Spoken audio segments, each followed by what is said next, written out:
Hello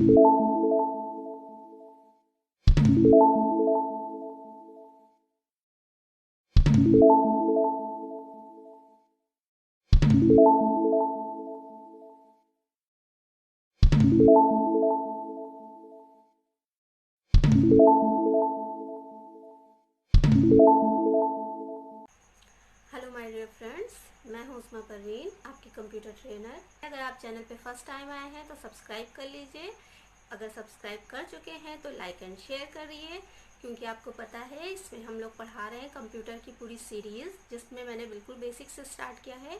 यानी कि अगर आपको कंप्यूटर में या अकाउंट्स में कुछ भी नहीं आता है, फिर भी आप हमारी वीडियोज़ के थ्रू पूरी टैली या पूरी अकाउंटिंग सीख सकते हैं। ओके, तो लास्ट क्लास में हम लोगों ने वाउचर एंट्री कर ली थी। आज मैं आपको बताने वाली हूँ कि उन वाउचर्स को मॉडिफाई कैसे किया जा सकता है, या उसमें चेंजेस करना हो तो कैसे और कहाँ से किए जा सकते हैं, या उन्हें डिलीट कैसे कर सकते हैं। ओके, तो हमने वाउचर एंट्री की थी सियाराम में। सियाराम नाम की कंपनी थी जिसमें हमने वाउचर एंट्री की थी। तो मैंने वो कंपनी सेलेक्ट कर ली है, और जैसे कि आप लोग देख रहे हैं यहाँ पर करंट डेट 2 मई है, यानी हमने जो एंट्री की थी वो 2 मई की डेट में की थी। ओके, तो अब हम इसको देखना है, तो उसके लिए हम क्या करेंगे, गेटवे ऑफ टैली में डिस्प्ले पे जाएंगे। इसके लिए हम डी प्रेस कर सकते हैं या फिर उस पर क्लिक भी कर सकते हैं। फिर हमारा डिस्प्ले मेन्यू ओपन हो जाएगा, और उसमें से हमें क्या करना है, डे बुक को सेलेक्ट करना है, यानी कि फिर से डी को प्रेस करना है। ओके, यानी कि गेटवे ऑफ टैली पे रहते हुए अगर आप 2 टाइम्स डी प्रेस करेंगे तो आप इस जगह पर आ जाएंगे। यहाँ पर आप देखिए जितनी भी एंट्रीज़ हैं वो सारी एंट्रीज़ यहाँ दिखाई दे रही हैं, बट एक एंट्री नहीं दिख रही है, वो है कैपिटल की एंट्री। ठीक है, तो वो एंट्री क्यों नहीं दिख रही है, क्योंकि यहाँ पर डेट पड़ी हुई है 2 मई, यानी कि जो भी हमारी एंट्रीज़ होंगी वो 2 मई की सारी एंट्रीज़ हमें दिखाई देंगी। यानी कि अगर हमें डेट वाइज देखना है तो हम डेट को चेंज करके डेट वाइज देख सकते हैं। अब अगर हम यहाँ पर F2 प्रेस करके 1 मई डाल दें तो हमें सिर्फ, क्योंकि जो फर्स्ट एंट्री थी वो 1 मई में थी, इसलिए यहाँ पर सिर्फ फर्स्ट एंट्री ही हमें दिखाई दे रही है। अब अगर हम फिर से 2 मई डालेंगे तो हमें सिर्फ वही दिखाई देंगी, फिर ये नहीं दिखाई देगी। तो अगर हम सारी एंट्रीज देखना चाहते हैं तो उसके लिए हम करंट पीरियड चेंज करेंगे, और उसके लिए हमारी शॉर्टकट की क्या होती है जी, ऑल्ट F2 से हम करंट पीरियड चेंज कर लेते हैं। यहाँ पे 1 मई से यहाँ पर हम 1 जून डाल लेते हैं। तो ये हमारी देखिए दिख रही है अब यहाँ पर 1 मई की भी है और 2 की भी है।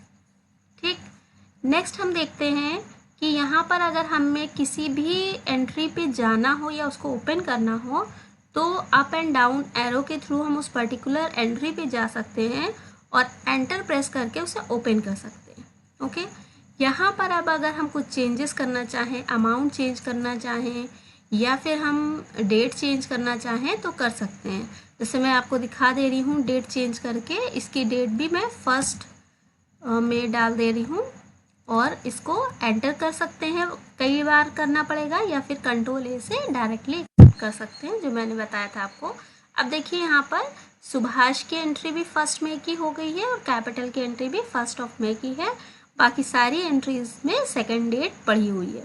ओके, तो इस तरह से हम देख सकते हैं कि हमारी एंट्रीज डेट वाइज देखी भी जा सकती हैं और हटाई भी जा सकती हैं। ओके, अब अगर हम यहाँ पर अपना वाउचर के अकॉर्डिंग चेंज करना चाहते हैं कि हमें किस वाउचर, सिर्फ वाउचर के अकॉर्डिंग हम देखना चाहते हैं, जैसे कि यहाँ पर हमारी payment receipt, general, sale, purchase लिखा हुआ है वाउचर टाइप।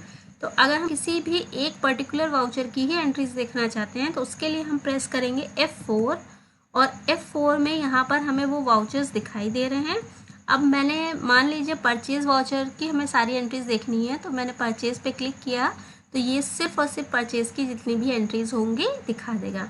इसी तरह से फिर से हम F4 प्रेस करते हैं, और पेमेंट की देखना चाहें तो पेमेंट की देख सकते हैं। तो इस तरह से हम यहाँ पे सारी एंट्रीज देख सकते हैं। उसके बाद फिर से हम F4 प्रेस करेंगे और इस बार ऑल आइटम्स पे एंटर कर देंगे तो हमें फिर से सारी एंट्रीज दिखाई देने लगेंगी। ओके, अब इनमें से हमें मान लीजिए किसी एंट्री को डिलीट करना हो तो हम यहाँ एंटर प्रेस करके यहाँ आएंगे और ऑल्ट डी प्रेस करेंगे, एक बार और एंटर कर देंगे तो ये एंट्री डिलीट हो जाएगी। आप चेक करके देख लीजिएगा। एस्केप करके मैं वापस आ रही हूँ बाहर, और यहाँ से भी हम ऑल्ट डी प्रेस करके टैली में वाउचर एंट्रीज को डिलीट कर सकते हैं। जैसे कि जब हम कंपनी क्रिएशन कर रहे थे, कंपनीज़ को डिलीट कर रहे थे, तो हम यहाँ से लिस्ट से नहीं कर पा रहे थे, हमें उसके अंदर जाना पड़ रहा था, बट यहाँ पर हम लिस्ट के थ्रू कर सकते हैं।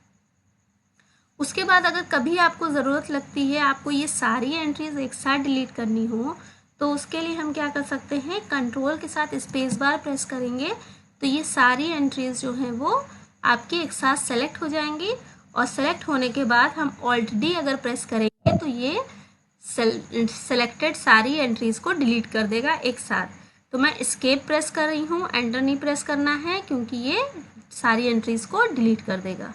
ओके, तो फिर से मैं डे बुक में जाती हूँ और यहाँ पर देखिए हमें फिर से फर्स्ट में की ही एंट्री दिखाई दे रही है। तो हमें फिर से पूरा देखने के लिए फिर से करंट पीरियड चेंज करना होगा, 1415 एंड 16। ओके, तो अगर आपके पास 6 महीने की, 8 महीने की एंट्रीज़ हैं तो आप वो भी डाल सकते हैं। पूरे 1 ईयर का है तो वो पूरा पीरियड डाल देंगे जिससे वो सारी एंट्रीज़ दिखाई दे। बट मोस्टली हम लोग हर महीने का, क्योंकि हमें जीएसटी वगैरह रिटर्न फाइल करना होता है, तो 1 मंथ के एंट्रीज़ को ही हम एक साथ देखते हैं मोस्टली। ओके, तो ये है हमारा मॉडिफिकेशन। आई थिंक आपको ये सारी चीज़ें समझ में आई होंगी और आपके बहुत काम की होंगी। नेक्स्ट हम वीडियो में आपको कुछ और क्वेश्चंस कराएंगे, क्योंकि अभी कुछ तरह के वाउचर एंट्रीज़ रह गई हैं। जैसे अभी ये रिटर्न की एंट्रीज़ हैं जो डेबिट नोट, क्रेडिट नोट में हम करेंगे। उसके अलावा कुछ डिस्काउंट की भी एंट्रीज़ हैं। तो उसके लिए मैंने आपको एक क्वेश्चन कराया था, याद होगा, प्रताप राय के नाम से। उस क्वेश्चन को आप सॉल्व कर लीजिएगा कॉपी में, और नेक्स्ट क्लास से पहले उस कॉपी को लेकर बैठिएगा। उसी के अकॉर्डिंग हम सारा प्रोसेस करेंगे, यानी कि पहले लेजर्स बनाएंगे फिर उसकी वाउचर एंट्री करेंगे। अगर आप चाहो तो इसके लेजर्स भी बना सकते हो, और जितनी एंट्री करना चाहते हो या जितनी एंट्रीज आपको समझ में आ रही हैं वो करके भी रख सकते हैं। बाकी जब मैं बताऊंगी तो आप उससे मैच कर सकते हैं। देखिए, जब हम एक बार कुछ काम कर लेते हैं, भले ही हमने गलत किया हो, और उसके बाद हमें पता चलता है कि हाँ ये चीज़ हमने गलत की थी, तो वो चीज़ सही करके हमें वो हमेशा हमेशा के लिए याद हो जाती है कि हाँ ये चीज़ ऐसे करी थी तो गलत हो गई थी, तो ऐसे नहीं करना है। ठीक है, तो गलतियाँ करना अच्छा होता है। तो आप ट्राई करिएगा, एक बार करके रखिएगा, और उसके बाद में चेक कर लीजिएगा या मिला लीजिएगा। ओके, तो हम लोग नेक्स्ट क्लास में मिलते हैं, तब तक के लिए बाय।